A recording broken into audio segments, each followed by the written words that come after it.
সংগ্রামী যৌথ মঞ্চের তৃতীয় বর্ষপূর্তি উপলক্ষে মহা সমাবেশ অনুষ্ঠিত হলো শহীদ মিনারের পাদদেশে।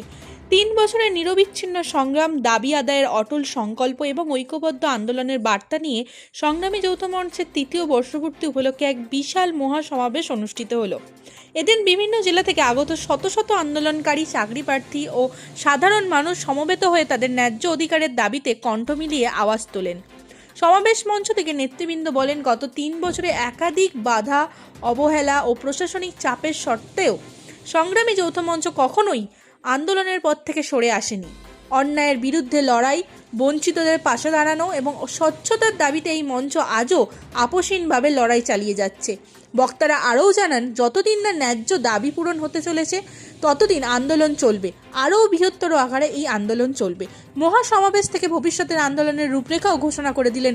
আন্দোলন করলো আপনাদের এই আন্দোলন এখনো পর্যন্ত কেন্দ্রীয় হারে আপনারা বারবার দাবি তুলেছেন কেন্দ্রীয় হারে ডিএ পাওয়ার জন্য রাজ্য সরকার, কিন্তু রাজ্য সরকারে আমরা দেখি বারবার তিনি মেলা খেলাতে অনুদান দেন, পুজোতে অনুদান দেন, কিন্তু রাজ্য সরকারি কর্মীদের অনুদান দিতে পারছেন না কেন বলে আপনারা মনে করছেন? না, দেখুন, প্রথম কথা হচ্ছে যে কেন্দ্রীয় হারে আমরা চাই না। আমরা চাই যে এআইসিপিআই যে স্কেল আছে সেই এআইসিপিআই মেনে রাজ্যকে দিতে হবে এবং সেটা প্রত্যেকটা রাজ্য দেয়, কেন্দ্র দেয়, সেই অনুযায়ী তাকে দিতে হবে।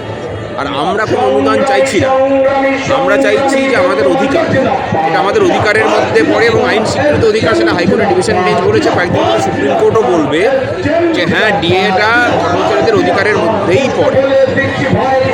এটা কেন দিচ্ছে না, সেই কেন মানসিকতাটা আমার মনে হয় গোটা রাজ্যের দিকে তাকিয়ে দেখুন, কোনো সেক্টর নেই, কোনো মানুষজন নেই যারা বাড়িতে আছেন, প্রত্যেককেই রাস্তায় নামিয়ে ছেড়েছেন। কেন রাস্তায় নেমেছেন? আপনি যদি হিন্দু হন, রাস্তায় নেমেছেন; আপনি যদি মুসলিম হন, রাস্তায় নেমেছেন; আপনি বেকার ছেলে, রাস্তায় নেমেছেন; ছাত্র রাস্তায় নেমেছে, চাকরিজীবী রাস্তায় নেমেছে, যারা অস্থায়ী কর্মচারী রাস্তায় নেমেছে, নারীরা রাস্তায় নামতে বাধ্য হয়েছে নিজেদের সুরক্ষার দাবিতে। বাড়িতে আছে মানে এই যে অবস্থা, সেই অবস্থাটাই বলে দিচ্ছে যে কেন আমরা আমাদের দাবিটা পাচ্ছি না। দাবিকে পূরণ করার জন্য যে মানসিকতার প্রয়োজন হয় একটা সরকারের, তার বিন্দুমাত্র এই সরকারের নেই, মানে নেই বলেই পরবর্তী পদক্ষেপ কি নিতে চলেছে? পদক্ষেপ বলতে আমরা ঘোষণা করলাম যে গোটা রাজ্য জুড়ে হবে, মানে এই কর্মচারীদের এবং স্থায়ী এবং অস্থায়ী কর্মচারীদের সই সংগ্রহ হবে এবং সেগুলো নবান্নে আমরা জমা করব। নবান্নের সামনে অবস্থান বিক্ষোভও হতে পারে। আমরা হয়তো এমনটাও যেতে পারি যে আমরা ইয়েতে চলে গেলাম, মানে ধর্মঘটে গেলাম। সুতরাং সমস্ত অপশন খোলা।